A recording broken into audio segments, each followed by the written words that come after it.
at another episode of Shovik Sports. I'm Corey, And I am Austin. much anticipated guest. Been really looking forward to this one just because I really have enjoyed watching your guys' stuff because you guys really don't give a shit most of the time. And you guys, not only do you guys put the sports in with it, but you have the humor. And it's kind of the reason we started doing a sports podcast. So, three guys, six balls. Joel, Avery, Will, we thank you guys for coming on tonight. Thanks for Thanks for having us having us. on. Yeah. So we typically would start with asking everyone like why sports podcasting? Would you guys like? Is there a main reason why you guys got into this, and maybe whose idea was it? And you know, how long have you been doing it? Joel. So I guess the sports podcast idea is it's pretty fresh, honestly. But I've been super into I've always loved like stats and in sports and stuff like that. So I used to write. I had a couple of posts that actually got posted on the Bleacher Report app. This was a few years ago before I had kids. So then after I had kids, I kind of stopped it, and then I was just randomly just like outside stacking wood one day, and I hadn't talked to these guys in a while, and I decided to give them a call, and I was just like, maybe we should start a sports podcast.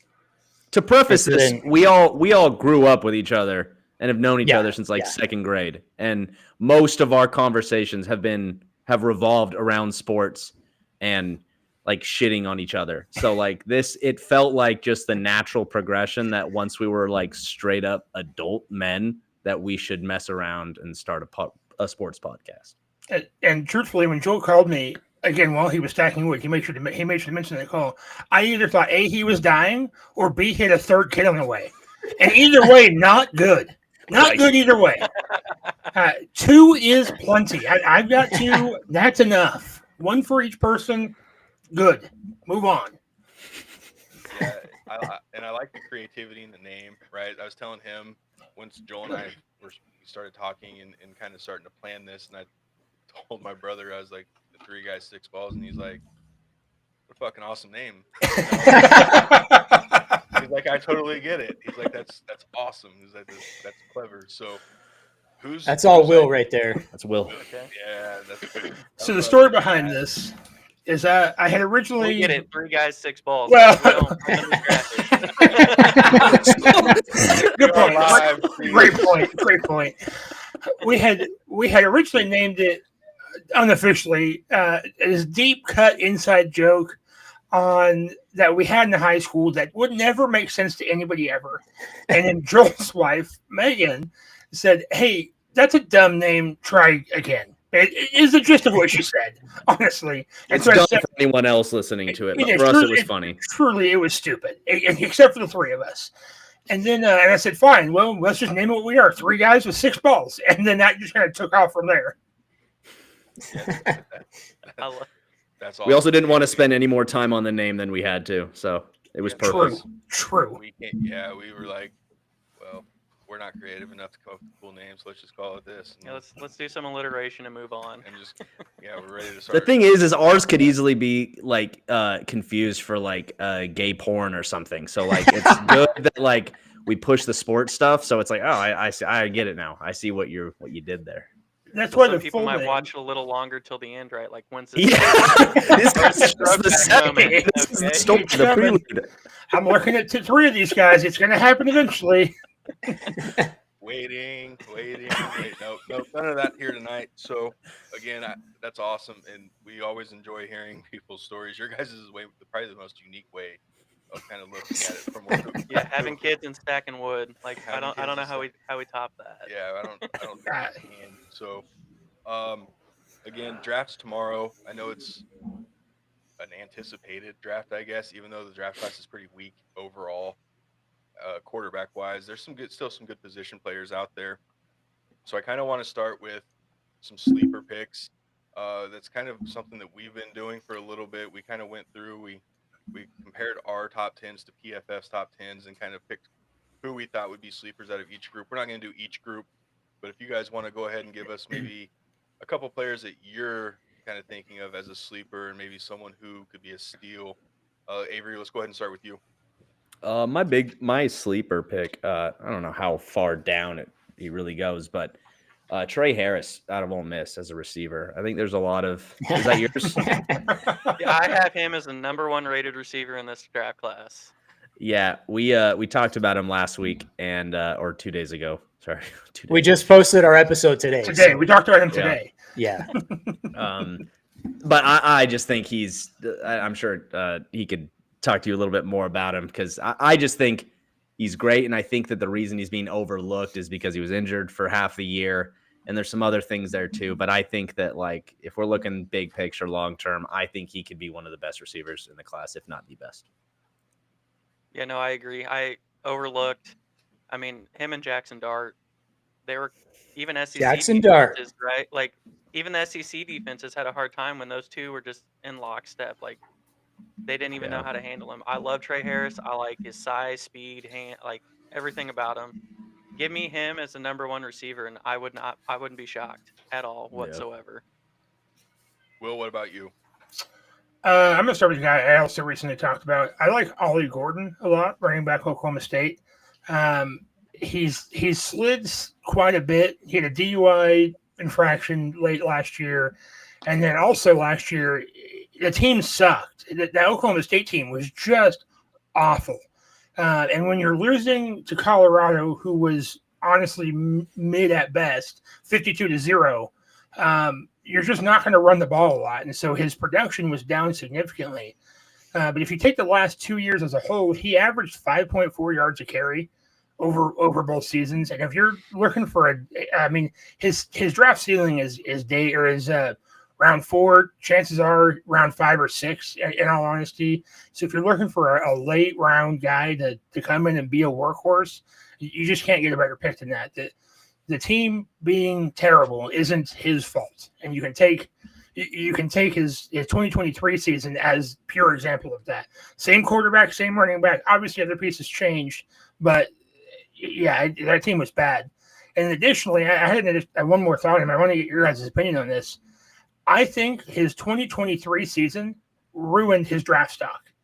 If he'd only ran for, 1,000 yards, 1,200 yards in 2023 rather than 1,700 yards, 21 touchdowns, and then followed it up with an 800-yard season, I think he moves up the running back board significantly, even with the DUI infraction in there. That's going to push him down some, sure. But if he doesn't have a monster season and then literally half or less production in the following season, I think he has a higher draft probability or draft stock than he does currently.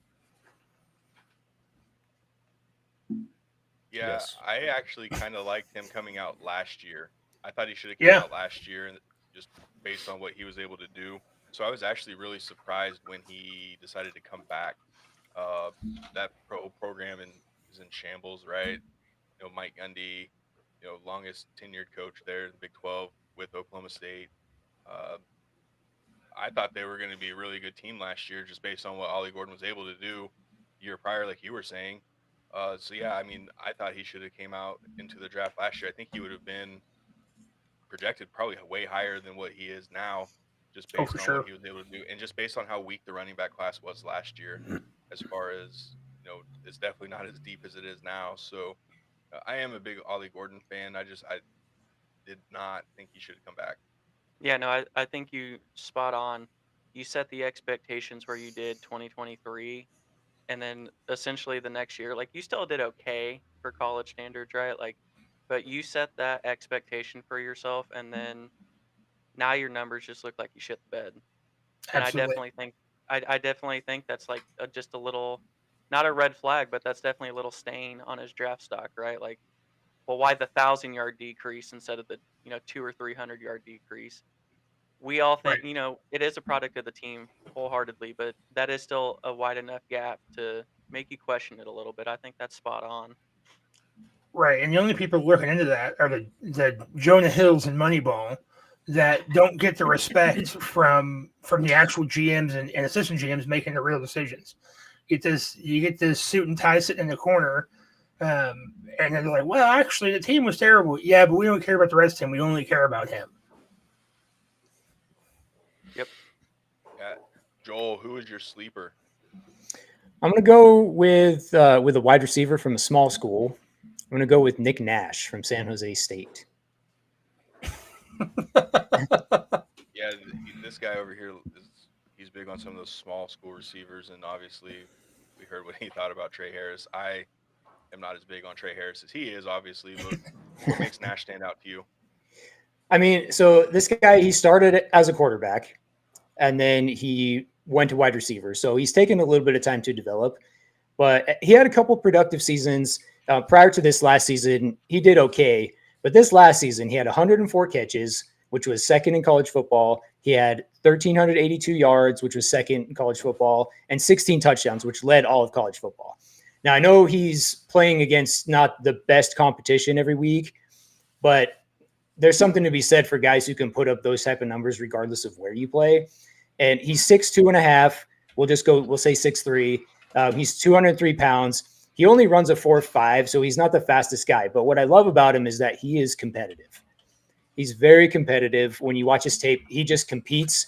When the ball is in the air, this dude has some crazy leaping ability. He's got really good body control. So I think he may not be a star, but I think he's going to be a contributor for a team, especially when you're down in the red zone and you need to score. You need to throw it up to a big-bodied guy. I think Nick Nash is your guy. Yeah, and there's things to be said about the big receivers are kind of like a wayside now, right? Like everyone wants the Tyreek Hills, the quick slot guys who can just burn down the field. But then you see the red zone issues that some teams have because they don't have that big-bodied receiver. So yeah, I mean, I like that pick. No, I absolutely love. It's plain and simple for me. I don't care what level you're playing at. You catch a million passes in a year, you have some sort of talent to you. Like Mhm. there's that to me. He always reminds me, and again, like you said, may not be a superstar, but he always just Adam Thielen. Never got Yeah, elite yeah. level, but somehow he was always he was money in the red zone. Like you could throw it anywhere in the vicinity of Adam Thielen and he's getting it. That's how I feel about with Nick Nash. And you have over 100 catches, 12, 1,300 yards, 14, 15 plus touchdowns. It doesn't matter what level you are. At that point, you have something to work with. So I agree, he may not be a Justin Jefferson, but he definitely has a spot on a roster, especially in today's league when you need 3, 4, 5 receivers. Exactly. Get Yeah, quality playing time. Yeah, and again, he's going to take a little bit more time to develop because he really only had that one like super good season. But still, like it's I don't think it's a fluke that he had that good season. It's just that he was a quarterback and then he switched to wide receiver. So just with the right coach and the right coaching, this guy has a lot of potential that still needs to come out. Yeah, I think being a former quarterback, that's only going to help him too. Once he learns the receiver position a little bit more, I think that background as a quarterback is actually really going to help him. You're basically going to see what the quarterback's seeing and kind of know where to go, what to do, what to expect. So I do think once he gets more acclimated as a receiver, again, like if he goes to like the Browns or something, there's no hope for him. That's any draft prospect. See, that's what I'm saying. Spot on. But he goes somewhere with like a Sean McVay or a Kyle Shanahan or just like an offensively just gifted mind who will know how to work with them and use them. I do think the sky's the limit for that guy. Do you want to give your sleeper? Or do you want me to go? I loved all of their sleepers. I was gonna say Trey Harris because I've been beating the drum for him for like years now. Since it was a little offensive heavy, I'm gonna go defense. I'm gonna go with my Iowa boys. I'm gonna go Jay Higgins and Sebastian Castro. Safety is Castro, and then Higgins is the linebacker. I know not sexy positions. Everyone wants the either high flying offense or edge rusher type deal, but uh, there's something to be said. Those safeties and linebackers. The linebacker controls your defense, right? Like quarterback of the defense, very important. You have to be athletic. Higgins fits that. Sebastian Castro, I don't know why he's so far down. Like he's made all Big Ten teams 3 years. Real solid safety. He's going to be an absolute steal. I think I saw him projected 4 to 6 range, which absolutely blows my mind. I think he can come in and be a day one starter. So for me, if you can go that late and come in and be a day one starter, steal. Yeah. Oh, yeah. And the safeties are they're becoming such an important position. And now you kind of are looking at who can be the hybrid guys, who can come down, play in the box, who can, also man center field and kind of be able to shut down the middle of the field. And now you're also looking at guys who tight ends are starting to obviously transition themselves into receivers, slot receivers, not just on the lines. Now you need the safeties because we look at teams who try to guard Travis Kelce. We look at teams who try to George Kittle. And even when Gronk was playing, safeties are becoming a very important position. If you can find those hybrid guys, they are valuable. Anything else on Castro or Higgins? I want to touch on Higgins real quick. Mhm. I mean, I think it was pretty clear over the last several years that Iowa's defense was the team, basically. Yes. And I- their punter, Iowa's- their punter had good stats. Iowa's defense and their running back, and maybe their Yep. punter. So I mean, Jay Higgins. You look at his stats for the last 2 seasons. He had 124 tackles this last year and 171 tackles the season before. I mean, this dude can just tackle. Like, if you want a guy that can just come into your defense and just tackle, that's Jay Higgins. I mean, it's basically as simple as that. I mean, you can't overlook the stats. He may not have it all put together. That's why he's not going to be a first round pick, but you can't overlook those stats. Yeah, no, and I always feel like he was just like a little more athletic of a Nick Bolton. Like Nick Bolton, little slower, but he tackles, right? He came in and he tackled. Got a nice little payday for it, right? Very important to the Chiefs defense. I feel like Higgins is no different. He's going to come in, he's going to make the play that's there. He may or may not, blow up to be a Roquan Smith, but to have a linebacker who can come in and just make the plays that are there in front of him, to me, that's the most important thing for a linebacker. I know you need to have some pass coverage and do all that a little bit, but if you just come in and make the play that's in front of you, that should be more important than almost anything else you do as an inside linebacker. Yeah, and I look at Denver. Denver's linebackers obviously a Denver need, and I'm not wanting a linebacker in the first couple of rounds. There's obviously other needs that Denver does need, but I do like Higgins to come in and play. Denver's linebackers are very thin. Alex Singleton's okay. He is a tackling machine, but he's also making all the tackles after like 5 or 6 yards already past the line of scrimmage. So by then it's already, third and short, third and medium, somewhere in there. Whereas Denver needs a guy who can actually just come up and get through. I was actually, a lot of talk with Nick Bolton coming through. I know Dre Greenlaw, but I still don't know, is he going to be healthy enough? So Higgins is a guy who I would like Denver to maybe kind of keep tabs on as far as, linebackers go, and someone that you can get later on in the draft. So my sleeper, I've tried to switch it up each time, and I meant to talk about him last night when we were on with Coach. I like Jimmy Horn from Colorado. I do know, obviously, Colorado is Shador, it was Travis Hunter, but Jimmy Horn, those skill receivers that Colorado had were actually really, really good. I know, again, it was all about Travis Hunter and what he was able to do, but there were plenty of times where Jimmy Horn kind of came under the radar, and he kind of helped push that offense. We can talk all we want about Shador and what we think of him as a quarterback, but the fact is he still made his receivers look good, or other way around, however you want to look at it. Travis Hunter made him look good over his receivers. So what do you guys think about Jimmy Horn and maybe his prospects as an NFL receiver? He's a little on the light side. Yeah. But 74, yeah. That whole team, the whole offense was. Yeah. They're all small guys. But I mean, just because he's on the light side, it doesn't mean he can't contribute. I mean, every team basically has that short little guy that, can just, he has a role on the team, basically. I mean, you look at, I'm a Cowboys/Steelers fan, so I watched the Cowboys. Switzer. Ryan Switzer, dude. Yeah. Yeah. Yeah, I mean, I was gonna say, I mean, I wouldn't compare his speed to Turpin for the Cowboys, Kevontae Turpin, but he's not even close to that speed. But kind of, shorter guy, lighter guy. He has a role in the team. He's not going to be a superstar, but he has a role. So I think that's where he's going to fit. He's going to have some sort of a role on the team. Probably just that shorter guy who can come in and just kind of make defenders miss. But I think he's going to do well.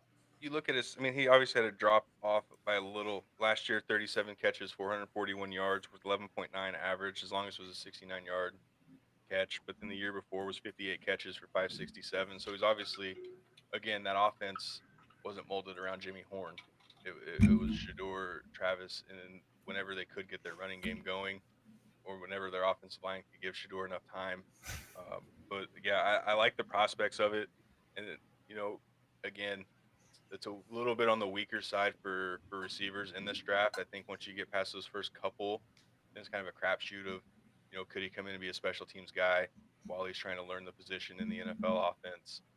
I think he could. I think he could be really valuable in the kick return game and or as a punt returner as well. Yeah, I think he can carve out that like Wan'Dale Robinson role, where every single target you're going to get is going to be for 1 to 3 yards. Whatever you do afterwards is awesome, but you can very well have 4 to 6 catches a game for like 12 yards if that's all you end up getting out of it. So I do think there's a role for him. He is that little guy, but every team has that gadget guy now, right? It's kind of becoming more of a popular thing. So if he can carve out just a quality gadget role, I think that would end up being a really good pick for a team. Yeah. Do we have any other sleepers before we move on? Nope. All right. So we just talked about sleepers, right? We just talked about sleepers. Now, there's got to be someone that you guys are just tired of hearing about before the draft, right? Like I know it's Shedeur. Nailed it. There's others. So, Will, who are you tired of hearing about as we head into the draft tomorrow? If we're not in Shedeur, I can find someone else. I mean, where do you start, honestly? The Colorado Buffaloes. I think I'm just tired of hearing about all of them. I am not big on Travis Hunter, specifically in the NFL. I truly think he's going to have a real Tim Tebow career, where college was unbelievable, and then he comes in the NFL, and his game just doesn't translate. And that happens regularly, but most notably is probably Tim Tebow, right? One of the greatest seasons and one of the greatest college careers ever. And then he got to the NFL. He got that one playoff win over the Steelers. Sorry, Joel. No, sorry. And then it was a good year for the Broncos. And then it was just nothing. He tried to go tight end for the Jaguars, I think, for half a season or just an off season or whatever, and it just didn't work. And so sorry to take the hot guy off the top, but Travis Hunter specifically, I'm just so. We talked about him early on in our show about, is he worth the number one pick, and if not, where do we take him? And you have to take him because if it's his athleticism in like the top 4, top 5, like he just has to go there. But I as a GM myself, I put myself in that position. Do I feel confident with that pick? Right, risking my current career on, we got our guy. No, I don't. I'm trading back. That's honestly what I'm doing. I mean, if this is my pick, okay, I'll get somebody else then. And do you think it's risky having him play offense and defense? Do you think he should focus one side, or do you think or is that what maybe you're tired of hearing about? Is he going to play both sides? Is he going to be Shohei Ohtani of the NFL? Gosh. Shohei Ohtani isn't putting pads on, getting hit by other grown men every single play. Again, I talked about Travis Hunter in our episode that came out today. So I guess here I go again. It does not work in today's NFL to play 120 games a week. Or 120 plays, 120 plays a week. It just doesn't work. You can't regularly expect to play an entire, 17-game NFL season with one bye week, playing 120 snaps a game. It won't work. You are, especially at his size, he is going to get broken early trying to do both things. Or he's going to put his entire team at a huge risk, because he's not going up against weaker Big 12 offenses. This is the NFL. You're going to be lined up as CB1, CB2, and so he's going to stand there against grown-ass men and have to defend them at 180 pounds, 190 pounds. It's just not – they're going to push him over. They get 5 yards. Yeah, come press me, boy. Come on, child. Come press me. I'll push you over. I honestly almost wish he was playing back in the Andre Johnson, Andre Johnson, Calvin Johnson days. Let him line up against one of those two and see what happens. It just doesn't translate. And so I truly think he should go receiver first, but then you flip the page there. If a corner comes to press him, he's taking plays off. If you watch the film of Colorado, if he gets beat on the line of scrimmage, all right, this is somebody else's play. Unless, as regularly happened, Shedeur was under pressure and he needed to go with somebody. So he just is, all right, let me just run real quick and see if I can't get open. And so I don't think his game translates well to the NFL, especially with all of the media buzz about him, about how I better get announced as both corner and receiver. I better get this. I better get that. You are going from medium fish in a big pond, because honestly, medium fish is giving him some, in my opinion. A lot of people say he's a big fish in that pond, the college pond, to a small fish in a large pond, an even larger pond in the NFL. He's just going to get overlooked as a rookie regularly. So I guess I'll step off my high horse. Also, Shedeur is right in that same page, but somebody else didn't talk about him. I'm sure of it.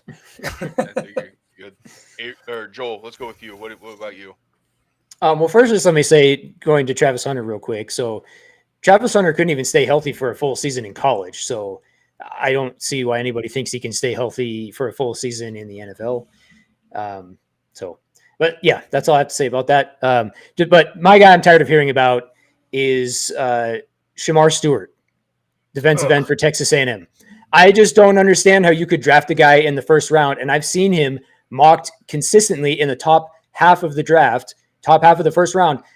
How can you draft a guy in the first round, in the first half of the first round, when he's had 4.5 sacks in 3 seasons? He had 1.5 sacks every single year for 3 years straight. How can you draft a guy that high when he has 4.5 sacks in 3 years? Yeah, no. Potential. That is. Yeah. That's literally what they're. Yeah. But no, and we'll touch on that in a second. Avery, go ahead and give your thoughts on Shamar, or am I overrated? Yeah, go with your overrated first, and then we'll start the discussion. I'll hit Shedeur because I looked up on some mock drafts and I see he fell out of the first round, which brings That's joy not to gonna my happen. soul.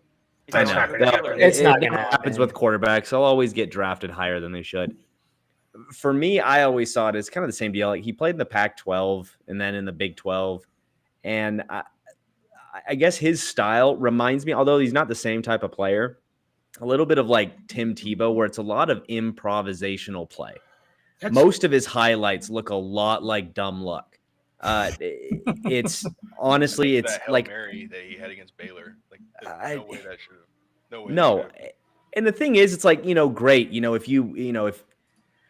If you score and you win, great. And then to bring, if we talk about our bingo cards of the things we bring up, make a basketball analogy. If a guy hits 10 threes and they're all banks, but he never goes for banks, it's like, yeah, you got 30 points. But like, if this was like an audition or a practice or a tryout, it's like, dude, you're not very accurate. You're consistent. You're consistently inaccurate. Not to say that that's him, but I feel like there are too many times, because we look at college, you look at the NFL, it's usually razor's edge to see if like, hey, you're really good in college. Is this going to be enough to get over the hump in the NFL? Because like I could play basketball against a guy and dominate him, or football, and then a guy gets an inch taller, 10 pounds, 15 pounds heavier, and then suddenly it's a different game. And I feel like these little plays that end up like dumb luck are going to result in turnovers, lower production, and it's going to be a disaster. I think he's got too much of an ego. I think he's got too much of this, sense of entitlement he's been talked about for so long. His dad's Dion, primetime. I just think he's gone into this with the wrong attitude. And similar to maybe Manziel, I think he's going to have a similar kind of burnout career. He might stick around a little longer because Manziel was a little more volatile and just personal issues, whereas Dion at least has a dad who does care about his success here and can impart this knowledge. But I just think the sense of ego going in here is a little wild, and I think it's starting to show, and I think it's going to manifest itself in his career. Yeah, and I think it was said that, with Travis Hunter is I do think he should be the number 1 overall pick, but I think if this was last year's draft, he's not even near I don't think he falls there, right? But I think he needs to pick the spot. I think he needs to he's probably better off as a receiver, because I do agree as far as he'd just get thrown to the side with some of these receivers where he's lining up on. Um, it Between him and Abdul Carter, I think that should be who goes number 1, just because who the quarterbacks are and how weak they are. Obviously, Titans can't really fuck around and not take a quarterback, right? But the other part that kind of stands out was Shedeur. I also get that feel of I don't think he's really in it for the right reasons. It's more of the glitz, the glamour, commercials. Hey, the attention's on me. Yes, my dad's who my dad is, but now it's my turn, my time. I didn't think about it until you said the Johnny Manziel thing. Kind of actually is like That's spot on. That's like spot on. That's So, all he was in college. That dumb luck, right? Like running in circles and checking to Mike Evans. Hell, I could do that. I can run in circles and Mike down. Yeah. So, But- and I know you kind of know a little bit more about Shamar. We have a friend who's a huge A&M fan. So sorry, Justin. But you're gonna have to just suck it up and realize that the A&M players aren't as good as SKU players. Anyway. But yeah. But honestly, like Go ahead. you could make a case for the whole Texas A&M defensive line. Yeah, you Very- could. I like Nick Scorton more than I like Shamar Stewart. I do too. A lot more. I think you're spot on. I think we mentioned it with Nick Nash, right? Like stats talk, at least some, right? Like, because stats talk, it also means put on the tape, watch the dude balls out. Like the same thing applies to when you underperform. Go watch the dude play. Like, unless his like QB pressures are really high, and like he's just not quite getting there, right? But even those aren't there with Shamar. Someone like that who I do think the foundation's there, and coaching he could get to that elite level pass rush, but I'm not wasting a first round pick on that. There's No no way. way. Exactly. Not- You're no way. absolutely right. Not a chance. I think he is a prime day 2 pick Mhm. because you have the chance of him turning in to that elite top 10, top 15 level talent. But I like Nick Scorton way more. Again, could the A&M guys just in general be a little overrated? Probably. Yes. I mean, like year after year they have, they brought highest rated recruiting class ever, highest recruiting class ever. Well, that resulted in 6 wins, so something's not going right. But yeah, no, I mean, and I wouldn't even take Scorton that high. I would take him 31 with the Chiefs because that's technically a second round pick for the like you're not up there getting prime people anymore, so you can afford to take a project. But I think you're spot on with Shamar Stewart. There's no way he should be projected top high teens, mid teens, and that like that does blow my mind. I've never once I love defense, and this is the first time I've even mentioned his name on a draft episode. That's how little I Yeah. think of that. Yeah, he's extremely overrated. Yeah. We're going to release our top 50 big board on social media tomorrow morning. And I'll just say he's ranked 33. And the reason he's 33 is because that's the first pick, not in the first round. If you want to take him in the second round, go for it. He's got all the traits. He's got a lot of potential, but I would not draft him in the first round because he does not have any production. You have to have both. I'm a stats guy. I believe stats tell a story, and most of the time they tell a very accurate story. Yep. And this guy does not have the accurate story.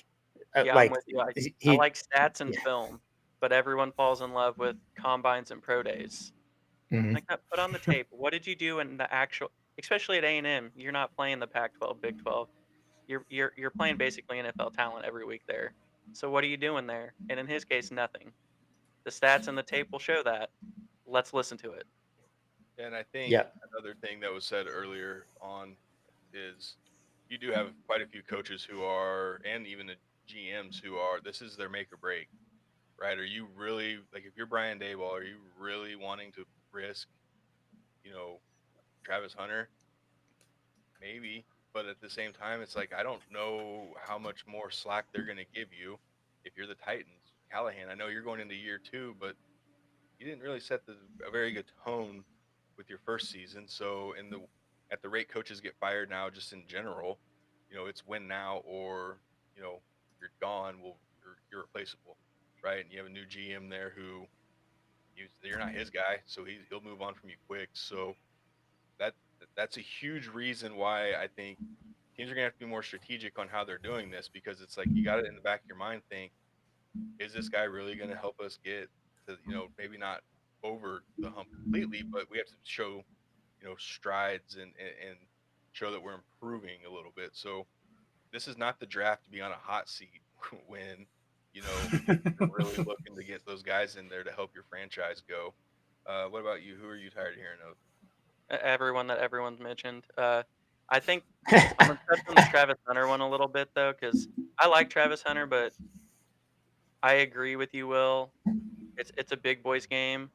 I think he has a little chance of succeeding because, in all honesty, it's not that big of a boy game anymore. Like it's kind of, for better sense, pussified a little bit.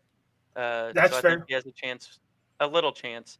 But I think a perfect spot for him would be the Patriots. He needs to go to a locker room with like a Mike Vrabel. He's Well, he's that's a gonna good have to have a point. head coach like that. Yeah, that's He, a really he good can't point. he can't get he's gonna go to Cleveland, and there's gonna be no stability. There's gonna be no accountability. There's gonna be free range there, and that's not what he needs. If he can go to like a Mike Vrabel led locker room, I do think you'll see a pretty good career from Travis Hunter.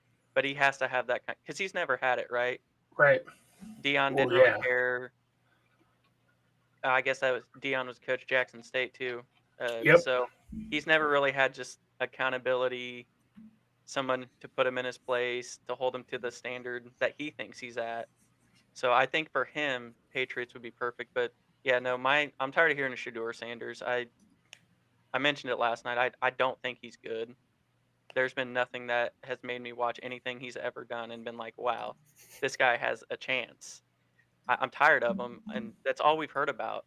It's a weak quarterback class, and some people are like, man, Tyler Show might be better than you. Like Jackson Ugh. Dart might be better than you. Like Jackson one of Dart those, is better than him. well, He is. exactly, but like, how good are you really? If we're starting to say in a weak quarterback class, some of these other ones are starting to creep up, right? So I've never liked him. I'm tired of hearing about him. The moment his name is called at 20, I believe 21 for the Steelers, Possibly. then Yeah. we can move on and be done with it. And it's funny, I am tired of hearing about Tyler Show. Honestly, I see he's creeping in, and I'm looking at it like wasn't very good at Texas Tech, right? And then he leaves and goes, moves on. So again, I get it. It's a weak draft class, but let's stop with the whole he may be creeping into that, first round area. The team may be trading back in to get him. Don't forget, he wasn't good at Oregon either. Yeah, he wasn't even good enough to start at Oregon. That's where he started his Yeah. career. Well, the thing Back is, up at Oregon. Journeyman for 6 years. Now he thinks he can move it to the NFL. This guy's Brandon Whedon 2.0. there you Yeah. go. That's But- Age and all. Actually, no, that's a really good comparison. that is. Yeah. I didn't- That's what he is. You're That's exactly what he is. I almost said, but worse. But Brandon Whedon was not bad at Oklahoma State. He had a good year in his 29th or whatever year of life as a super senior at Oklahoma State. But same thing. Same thing with Tyler Shuck here. He is not. He wasn't bad at Louisville last year. He's just old. See, I was high on him when this, like, way back when the offseason first started. I was high on him because I thought he had the foundation to be a really good project quarterback in like the mid to late rounds. But then he started to creep up. So I think you're spot on. Like, I know it's a weak class, but let's not overvalue some of these players, right? So like, I was high on him at one point, like when I thought project quarterback at best. He has the size, a little bit of arm. A good coach can work with that. But now that we're seeing like late first round, like beginning of second round, it's like you're starting to see desperation, right? And I know the quarterback position is where people get desperate, but like that's too much, to be honest with you. And I like to think a good chunk of teams have their quarterbacks right now. Now you may be starting to see like the guys with the older QBs who are kind of winding down that may be looking to bring in at this point, do what the Giants did, go Russ and Jameis, right? Like, yes, they're two old quarterbacks, but compared to what you're going to get in the draft, I mean, you might as well take your chances with this. I mean, Tyler's almost the same age as Russ and Jameis. He's not going to be able to stick it out much, but yeah, no, I started seeing him creeping back into that 30-ish range, and I'm like, what are we doing? Like, are teams really that like, you talk about teams who can't really afford to bomb this draft. Well, I think if you're taking him in the first round, then you're obviously doing something wrong. So It'd be a Browns thing to do. So the Browns are going to move back into the first round at pick 22, exactly where Brandon Weeden was drafted, and it's going to be Brandon Weeden all over again. We talked about Johnny Manziel and Brandon Weeden, who drafted him. Yep. Like, are we starting to put teams together here? Like Cleveland, like I know you said last night with those guys that Cleveland, I mean, you're going to die if you're in Cleveland. Like, that's where careers go. I mean, outside of Myles Garrett, he was even trying to get out until they threw a lot of bags at him. So it's like, until they somehow convinced him that they're going to start winning. Yeah. No, I think it was, hey, we have money. So yeah, they're like, who else have we been paying? Look around, dude. Yeah. We got 50 players worth of dough to throw at you. Yeah. So is there anyone else that you guys are tired of hearing about? Or maybe, you know, you're getting to that point of maybe that you're tired of hearing about outside of the Buffaloes? I'll say someone I'm never going to get tired of hearing about. Jackson Dart. Yes, sir.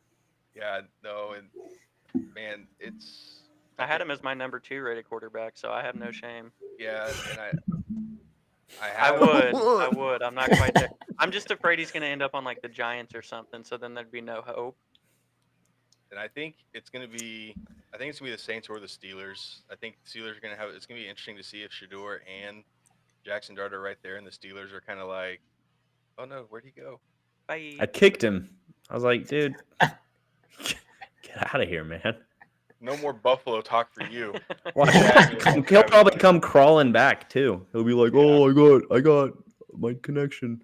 I'm like, nah, dude, you're a coward. The Jackson Dart thing, I will.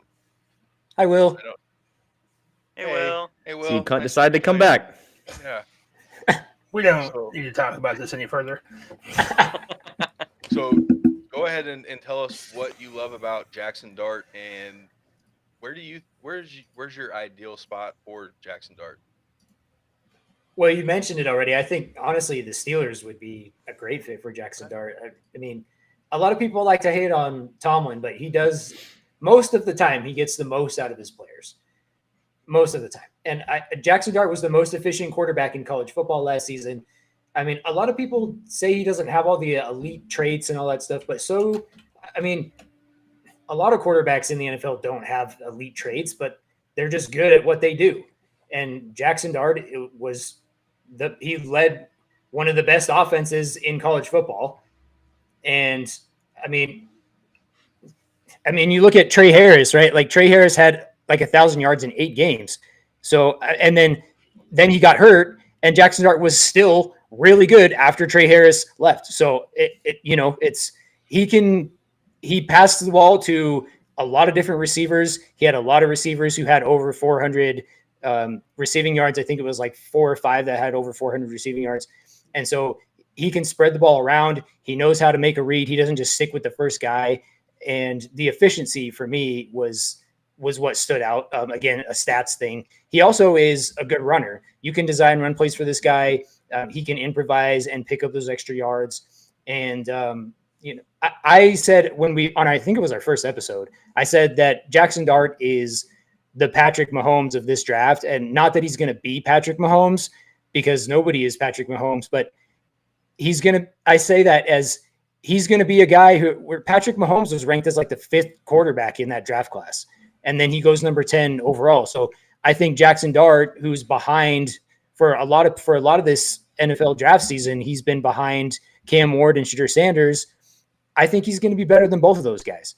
and I think he's going to surprise a lot of people. I think he's going to have the best career of all these quarterbacks. Yeah, and I look at him with Pittsburgh and with getting DK Metcalf. Yeah, you have George Pickens, obviously, then Freiermuth and some of those guys. But I also look at the Saints too. The Saints aren't completely trashed, right? Like they still have, some weapons to go with as far as, you're not really, asking him to come in and I mean, they have obviously things they need to clean up cap wise, obviously, but now you have a rookie quarterback on a rookie deal that gives you a little leeway with some of those older players with expiring contracts. And then how do you think back to the Steelers real quick? I'm not a big Arthur Smith fan as far as like what he's doing. Thoughts on Jackson Dart with Arthur Smith? I mean, yeah, the offense hasn't been great, but they also haven't had a quarterback. Exactly. So, I mean, you can judge a guy based off of that, but because people do, and that's what the NFL is. But also, it's like, you can't. If you have a head coach who's taking over a winless team, like you can't judge him based off of what he does in that first season or even the first couple seasons because he doesn't have the pieces that he needs, right?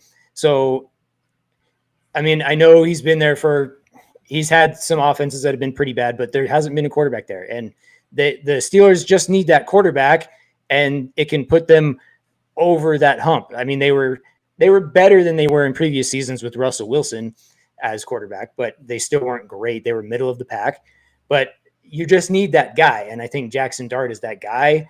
And so if they just have that guy, then I think they can get there. Yeah, that's who I'd Steelers from day one is where I thought ideal for Jackson Dart, just for him.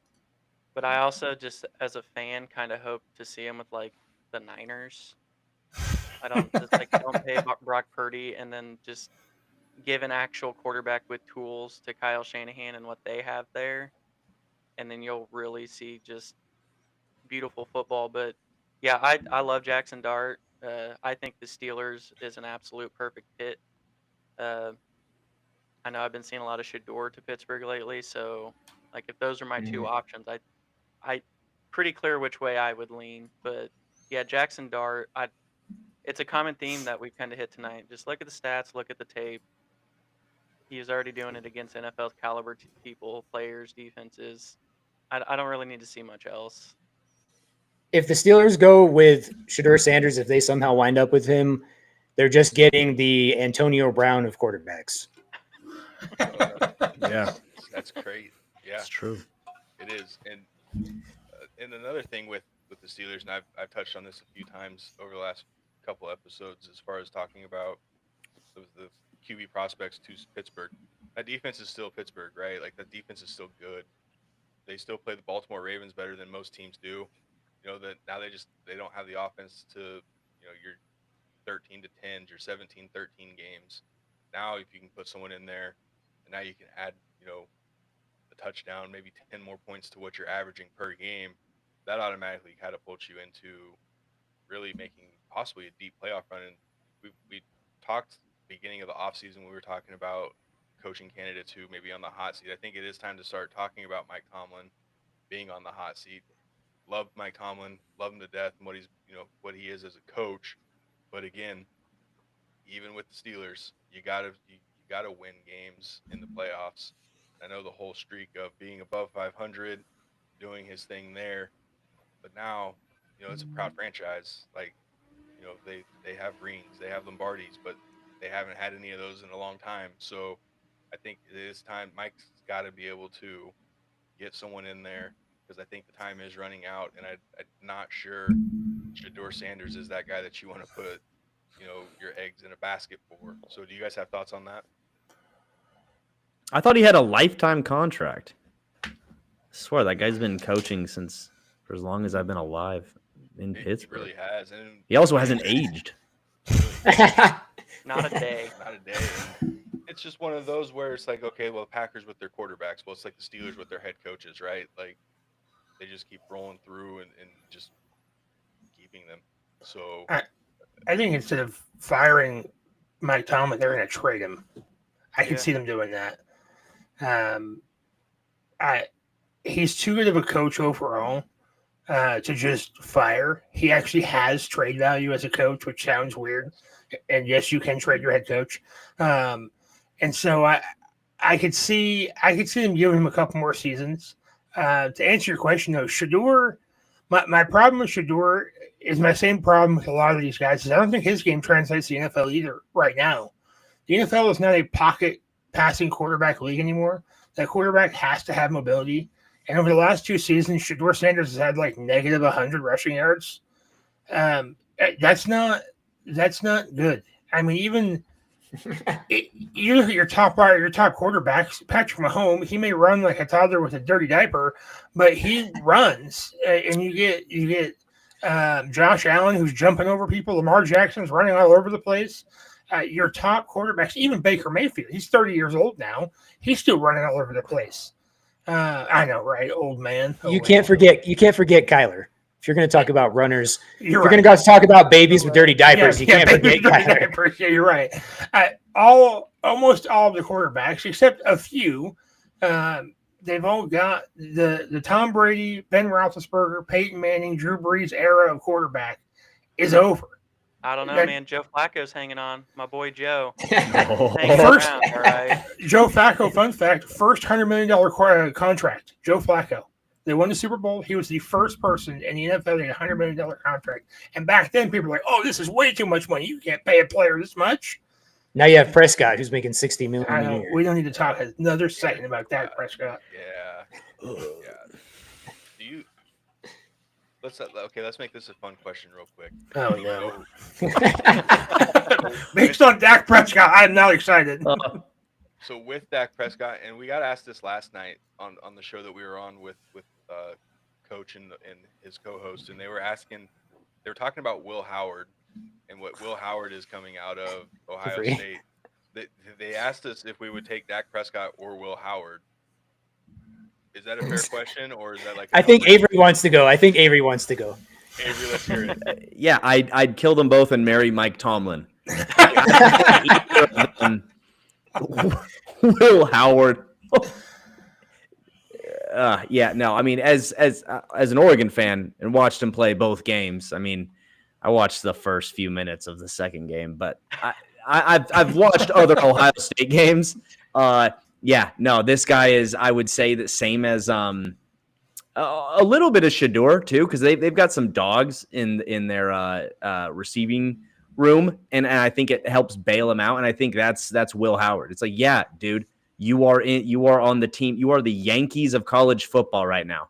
Like this is the team that this is the best money can buy, and you just happen to be QB1. You weren't anything crazy special. You're just you are a recipient of this good fortune. And I think I've seen way too many plays where it's like, no, this dude is not a game changer.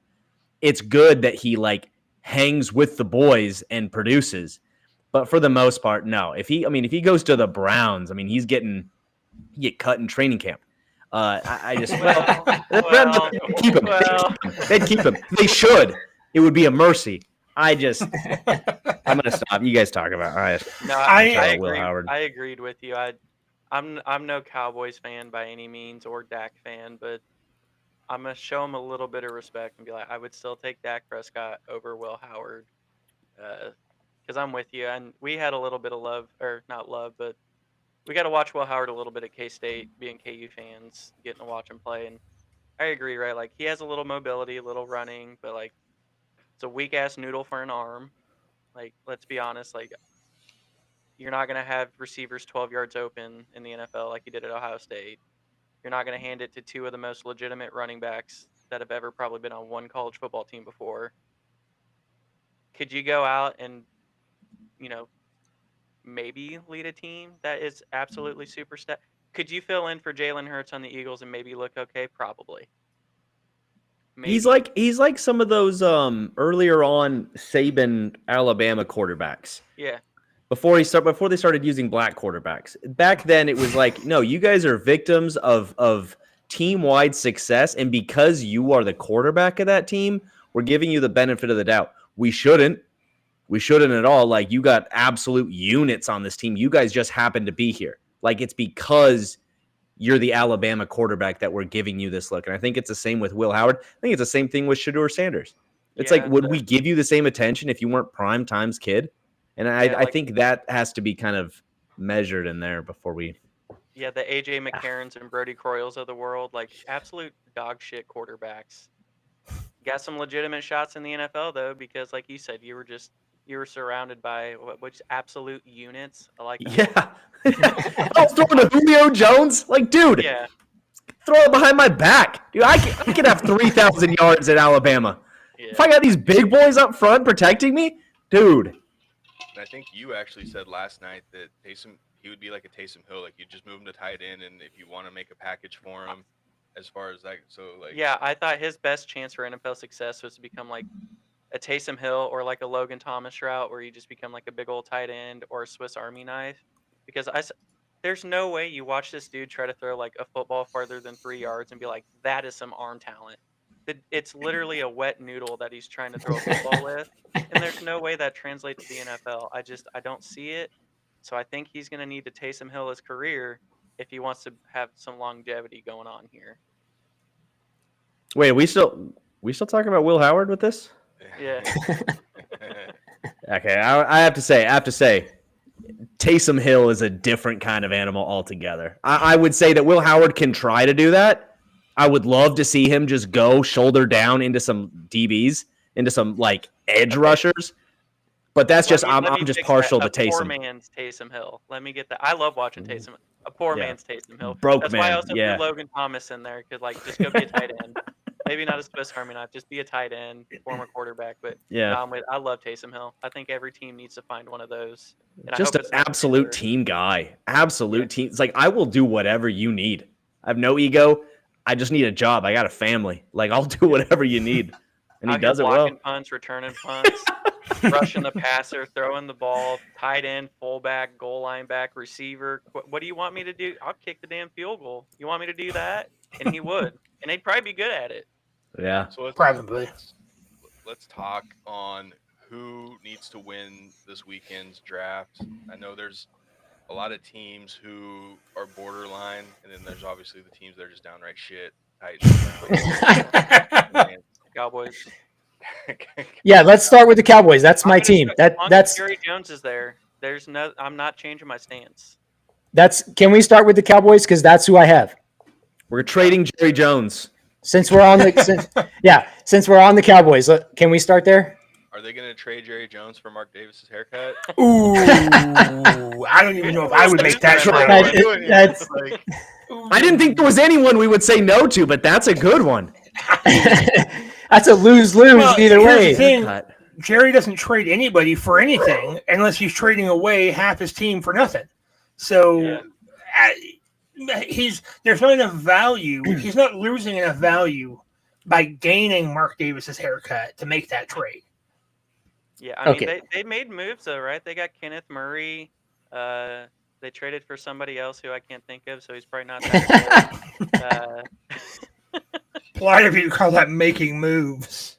Hey, yeah, at least they didn't have enough money to sign Derrick Henry, right? So yeah. It's all tied up in Dak's contract. Well, yeah, and he obviously, and even CD Lamb obviously wanted to get paid too. And here's Micah Parsons saying, I hope it costs them Micah Parsons. He belongs in Kansas City. Well, he won't go to Kansas City, but he belongs there. Joel, will you start talking? Let's. Well, we're on the Cowboys, so like, are they hoping for Ashton Genty? Are they gonna go? No. Are they going to go punter? Are they going to go kicker? Are they going to go, are they going to find Dak? He stepped on a landmine. Like, I'll leave again. Where are they going with the 12th pick? Okay, so the Dallas Cowboys, for me, are the team that has the most at stake in this draft, and they have to ace this draft. And here's why. So last season, Jerry Jones makes a absolutely stupid comment and says, we're all in. And then he does absolutely nothing to make anybody believe that they're all in, which you could see the result of that on the field. Okay.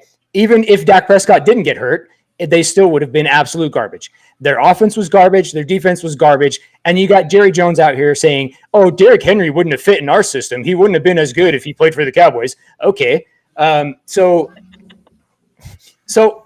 they have to ace this draft. And Jerry Jones, I don't know if you guys saw the notifications, but Jerry Jones has come out and said that they're working on 2 big trades right now before the draft. Okay. We're almost to Thursday. Where's the trade, Jerry? We're going to trade for Aaron Rodgers and for some other unsigned free agent. So, yes, trade for a free agent. Yes. Okay. So I don't think. I mean, you still have the cocky Cowboys fans who always say we're going to the Super Bowl every year or whatever. I am not one of those. I am a Cowboys fan who says we suck every year, even if we make the playoffs, because I know we're going to lose in the first round. So the morale right now, just based off of what happened last season when you said we're all in, the morale is so low right now that nobody can believe anything Jerry Jones says. If Jerry Jones says that we're working on 2 big trades before the draft, I'll believe it when I see it. And you know what it's probably going to be? He's probably going to trade for the number 1 pick and draft some guy who should be drafted in the 3rd round. Like he traded for Jonathan Mingo for a 4th round pick. Like, come on, dude. Quality. Like, and then trading for Amari Cooper with your 1st round pick. Like, and then these other guys these other big time receivers are getting, they're getting 5th round picks for him. Like, come on. So, I mean, it's almost Thursday, Jerry. You still haven't done anything, even though you've come out and told everybody that you're going to. And now I think that the teams that you're trying to make the trades with are just purposely not going to do it because they want you to look like a fool. Yep. They've got all the leverage now. I mean, you come out and say that. You're like, oh, I'm going to get these guys. I'm going to bring in some good players. Like, cool. Now we hold all the cards because, like, either well, I don't know. Well, no, I think Jerry forgot to they still clarify mess it up. that he's all in, but he only has 1 chip. I think he forgot to mention that. He wasn't sitting here to say he was all in, but he only had 1 chip. So like, All yeah, in he on was the all ante in, up. but he didn't have much. The problem is, oh, you go. And I do like the Cowboys pick, and I look at it as we were high on the Commanders last year, especially after their draft. I still thought that the Commanders were a year away, not now, right? Like I didn't see the Commanders coming out and doing what they did last year. That just puts that much more pressure on the Cowboys, because if you don't nail this draft, you're really, really close to teetering into that Giants territory of, well, now you're just 2 easy wins for Philadelphia and Washington. So I don't know what they would do with the 12th overall pick. I know everyone's been on the Genty bandwagon for them. If he gets there, maybe that's who they are deciding to.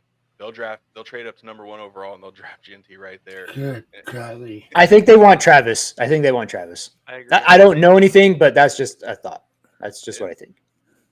As a Cowboys fan, how would that make you guys feel? Will, I kind of feel like you would probably should. Well, it depends on where we get him, right? So, like, if we get him at 12, I can handle that. Okay, fine. He fell to 12.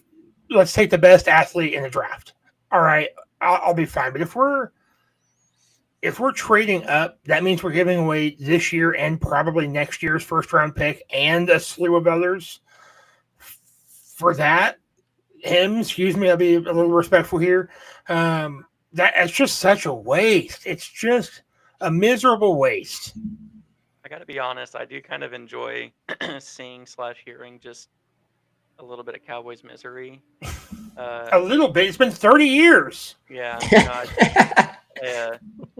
And that's the reason why nobody can trust anything Jerry Jones says. Nobody can trust anything Jerry Jones says because he's going to do the complete opposite of that. And on top of all that, not only did you say that you're going all in and then you sucked and now you're telling us you're making trades, you signed probably the most boring head coach in the history of head coaches. Yeah. What reason is there for? I didn't expect him to go for, like, he wasn't on my card of, oh my God, that's going to be their coach. And then he actually did it. He actually hired him as the coach. And I was like, are you kidding me right now? Like, Cowboys going to cowboy, or I guess the offensive coordinator who didn't call plays for one of the worst offenses in the league. He learned so much. So Denver did that a couple years ago. I know as a Broncos fan, Denver kind of went that same route with good friend Nate Hackett, and I for one was like, cool, we got an offensive play caller, we got and by week 2 I was like, what the fuck is this guy doing? Why is he still here? Well, this guy didn't even call plays. He was the offensive coordinator. He didn't even call plays. Well, this was I don't think Hackett did either. Hackett didn't call plays. He was just Aaron Rodgers' like friend, so he was the offensive supervisor. Supervisor, basically. And then week 1, when they're in Seattle, he settles for a 63-yard field goal instead of, hey, we have timeouts. We should probably call a timeout and see if we can get, I don't know, maybe 30 more yards to try to get in better field goal range.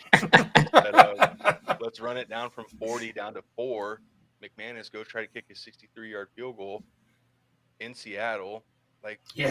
So I feel like this is where that's going, and I'm here for it. I am absolutely here for it. Appreciate the love. Thank you so much. The Cowboys have talent. Let's like we all. Do they though? They have bright spots. You CD, do. Players that play football. Yeah, I mean, there's football players. Yeah.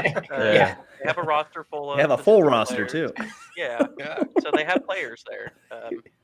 So it baffles me, and that's why I think until Jerry Jones is out, and I said it with Washington, the moment Dan Snyder was cut out of the equation is the moment Washington became really good. It didn't really matter the direction they went. Mm-hmm. He was just cut out of the process, and you see what happens. I think it's no different with Jerry. As long as he's there, it's going to kind of keep being Cowboys' year to not be their year, unfortunately. Or fortunately, depending who you are. So what's a head scratcher, like a pick? Like they come up 12, they make the selection. What makes you say, what the fuck?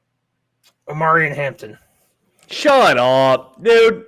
You should be so lucky. That's my boy. So Gentry goes to the Raiders because Pete Carroll wants a running back and that team needs it. And Dallas goes, well, we have to get the second best guy at pick 12. We can't get the first best guy in literally any other position. We have to get the second best running back in the deepest running back class we've seen in a decade. Omari and Hampton, that's the guy. That pisses me off more than Shedeur Sanders, truly. Let's be honest, North Carolina running backs just suck anyway, so like I kind of get it. I'm going to stop him right there because Javonte Williams was just fine in Denver until he blew his leg out. Always a reason. And he never really bounced back. I was really, really high on Javonte Williams. I loved the pick. I thought he ran the ball really well. Has a scary injury, doesn't really come back fully healthy. I hope Dallas does actually have better luck with him, and I hope he does kind of bounce back from that because I still think he's young. Obviously, a serious leg injury like that, you never know with, what happens there. Like, not everyone's going to come back strong like that, but I'll pump the brakes on North Carolina running backs. And let me just counter that with saying I am an absolute Drake May fan. It's good. Like now you're talking dirty to Avery. Yeah, I'm excited, man.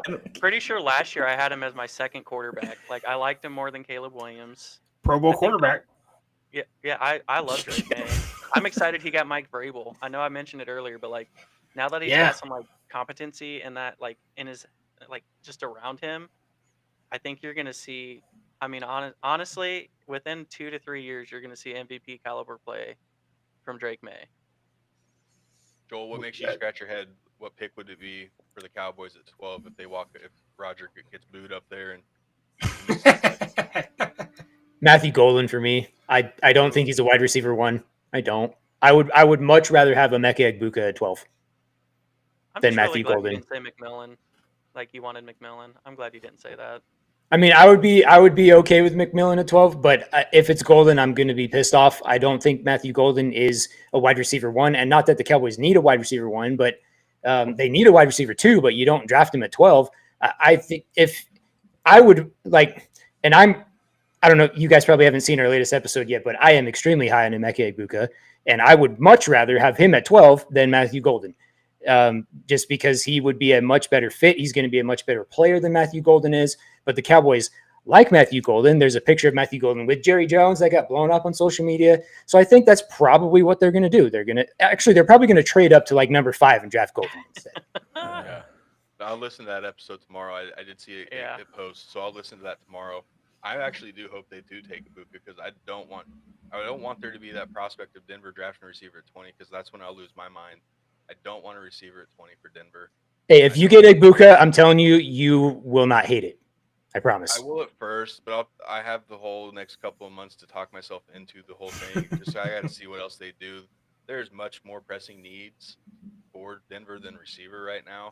I still think Troy Franklin, Marvin Mims, and those guys, they'll get it figured out. I like what Bo Nix was showing last year, but wait. That's all it is. Just wait.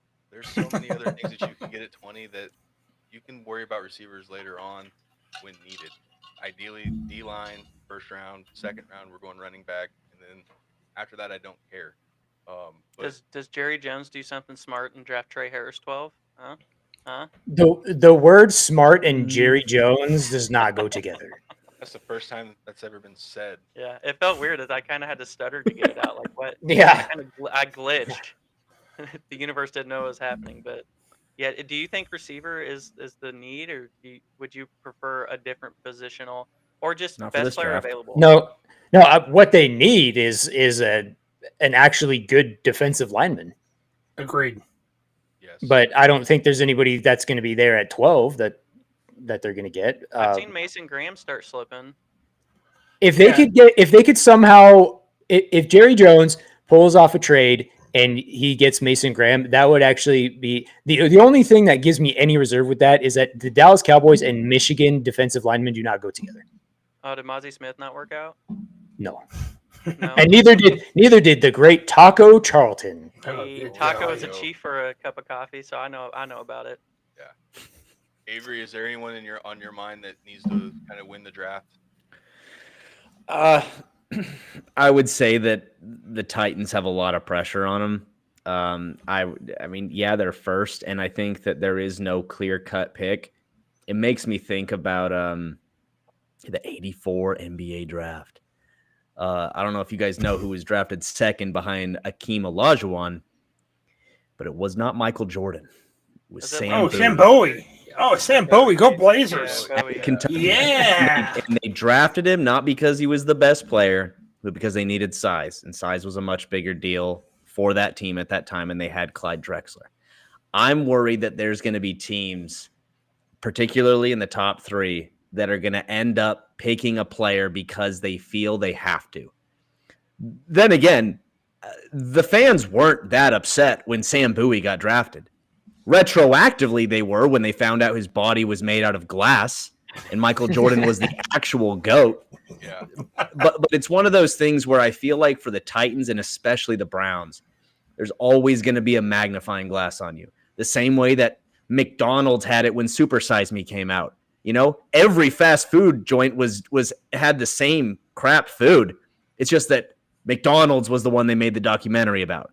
You know, there's a lot of teams that screw up. It's just that it's easy to poke fun at the Browns. And I think that the Browns are going to be in that situation where unless you get the GOAT, or just, in 3 years from now, we look back at this, of course the Browns picked that guy. Of course they picked him. And I feel like there's going to be some positions. I'm not even super high on Cam Ward. I just think he's probably the safest bet. I mean, I would still take Dart over him, but I think he's just the safest. And so I think it's an unfortunate situation. If you had luck there, it's like, well, we picked him, but we would have gotten fired if we didn't pick him. At least it makes it safe there. But I think it's a tough situation because I don't think many of these guys are locks. And I think that there could be much better players, in the mid first round that end up blowing these other top guys out of the water. I'd just be worried. I just don't like that pressure of picking first unless there's a consensus guy. No, I agree. That's why sometimes when we've talked about it, I'm like, this is who I think should go here, but I think a quarterback's going to go here because that's just what teams do, right? Truth be told, quarterbacks shouldn't even go. I mean, if we're being generous, Cam Ward and Jackson Dart, Shedeur Sanders are late teens, early 20s as far as overall would go. But they're always going to get overdrafted a little bit. And I think you're spot on. You're going to – and that's kind of why the same teams repeat, right?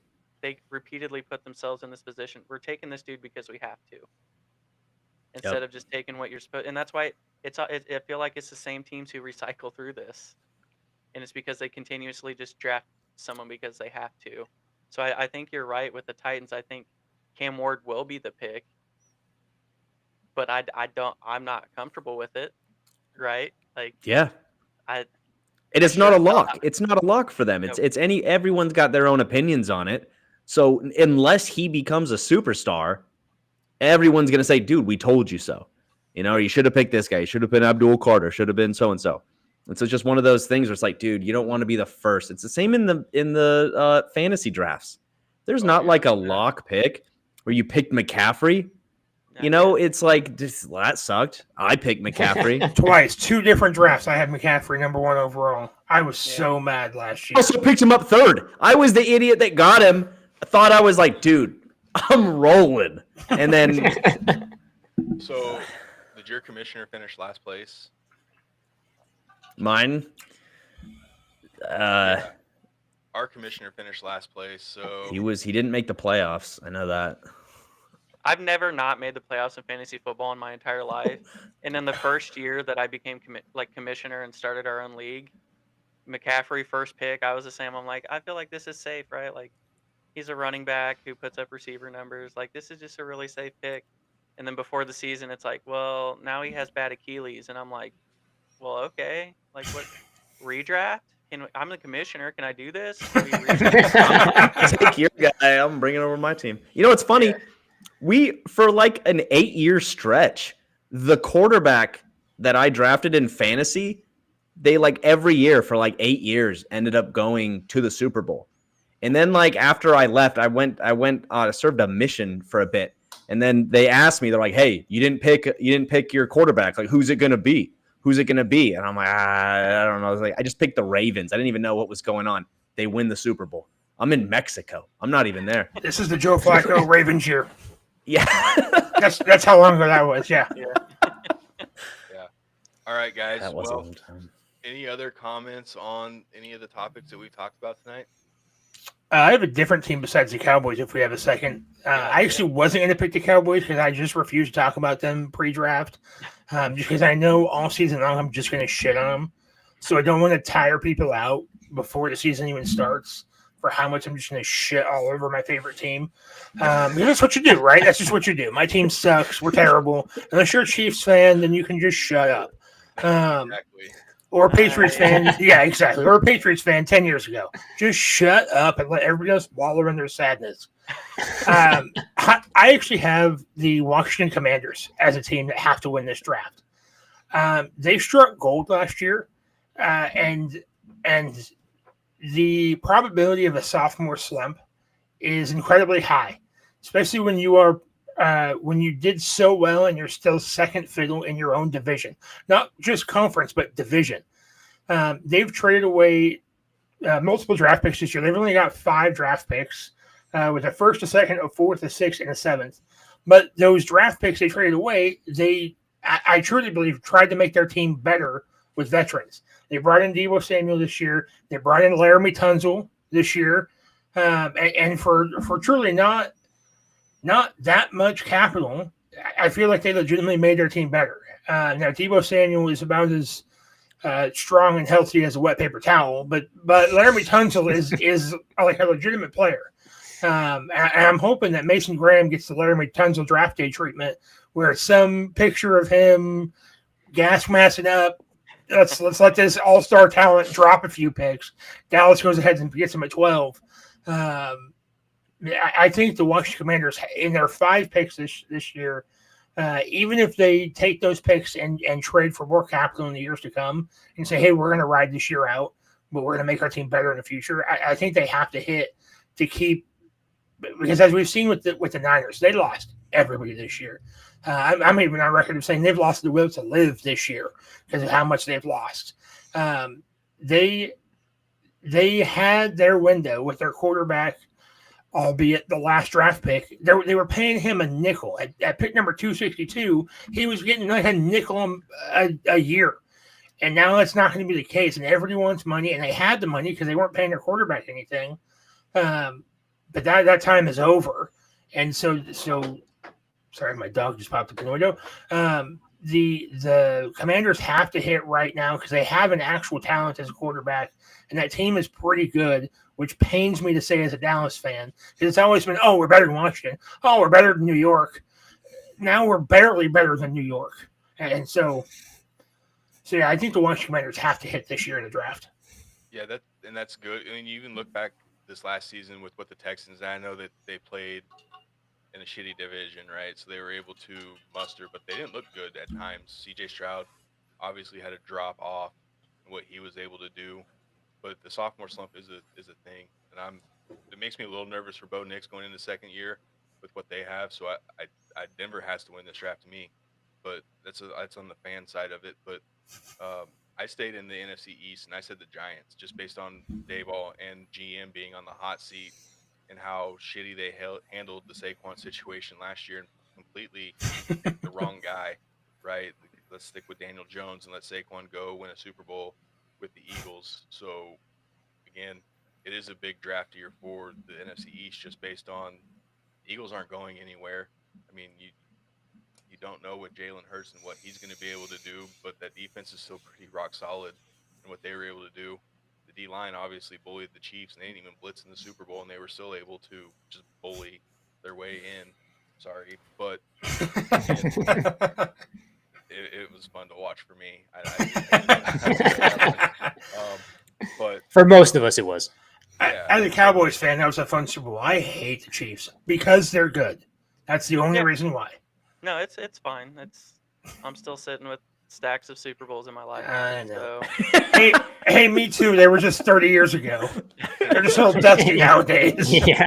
So yeah, again, I think there's a lot of teams that do have to win this draft just based on situations with front office and coaches. Based on this is really, again, I'm going to stay with this is not the year to be on the hot seat and need players in this draft just based on what the talent pool is.